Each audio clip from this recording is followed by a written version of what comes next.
পথাৰৰ মাজত Indian flag লগাই থৈছে এইটো ইণ্ডিয়ান ফ্লেগ লগাই থৈছে পুৰা বৰ্তমান অসমত গোটেই চাইডে কি হৈ আছে ধৰ্মক লৈ কিনে মানুহকেইটাই হাল্লা কৰি আছে মিয়া ক'ত অসমীয়া এইবিলাক লৈ হাল্লা কৰি আছে এতিয়া চাওক ইণ্ডিয়ান ফ্লেগটো পথাৰৰ মাজত লগাই কি সুন্দৰ দেখিছে চাওক কোনে লগাই থৈছে নাজানো কিন্তু এই পৰিৱেশটো দেখি কিনে মোৰ সেইবিলাক বস্তু মনত আহিছে যে এটা কথা মনত আহিছে যে কোনো ধৰ্মই হওক কোনো জাতিয়ে হওক এটা আমি যদি ইণ্ডিয়ান হয় তেতিয়াহ'লে ভাৰতত থাকোঁ যেতিয়া আমি ভাৰতীয় হয় সকলোৱে এটা ফ্লেগৰ তলতে থাকোঁ আমি সকলোৰে পৰিচয় ইণ্ডিয়ান ইয়াত কোনো ধৰ্মক লৈ কিনে জাতিক লৈ কিনে কোনো বিলাক কৰি কিনে লাভ নাই আমি এক ইণ্ডিয়ান পলিটিকেল মানুহসকলে যি বক্তব্য দিয়ে বা যি ভিউ পইণ্ট দিয়ে সেইবিলাক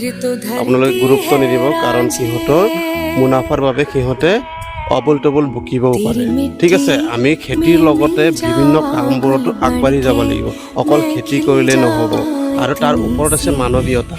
মানৱীয়তা ঠিক আছে সেয়েহে সকলোৱে একেলগে মিলিজুলি আগবাঢ়ি যাব লাগিব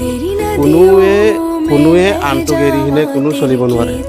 যদিহে এজনক এৰি চলিবলৈ যদি বিচাৰে তেতিয়াহ'লে কেতিয়াও দেশ আগবাঢ়িব নোৱাৰে সেয়েহে সকলোৱে একগোট হৈ কিনে কাম কৰি যাওক অকল খেতি বুলিয়ে নহয় সকলো দিশৰ পৰা পাকৈত হ'ব লাগিব যদিহে আমি ভাৰতক আগুৱাই লৈ যাব বিচাৰোঁ যদিহে আমি বোলে আজি খেতিৰ কাৰণে লাগিছোঁ তেতিয়াহ'লে নহ'ব অকল খেতি কৰিলে আমি খেতিটো লাগিব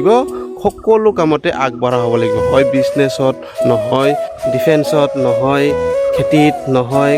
যিকোনো বিজনেছত কাম কৰিব লাগিব অকল এটা ভিউ পইণ্ট লৈ নাই আজি পলিটিকেল ভিউ লৈ নাই আজি পলিটিচিয়ান মানুহকেইটাই যি কণ্ট্ৰভাৰ্চি কৰিব কাৰণে ধৰ্মক লৈ নাই যি কাম কৰে সেইবিলাক গুৰুত্ব নিদিব আপুনি নিজৰ মতে কাম কৰক আপুনি যোনটো ফিল্ডত আছে সেইমতে কাম কৰি যাওক দেশ অট'মেটিকেলি উন্নতি হ'ব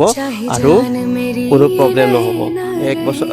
বছৰত বোলে 6 মাহ কাম কৰিছোঁ 6 মাহ খাই বৈ থাকিলে নহ'ব সকলোৱে আগবাঢ়িব লাগিব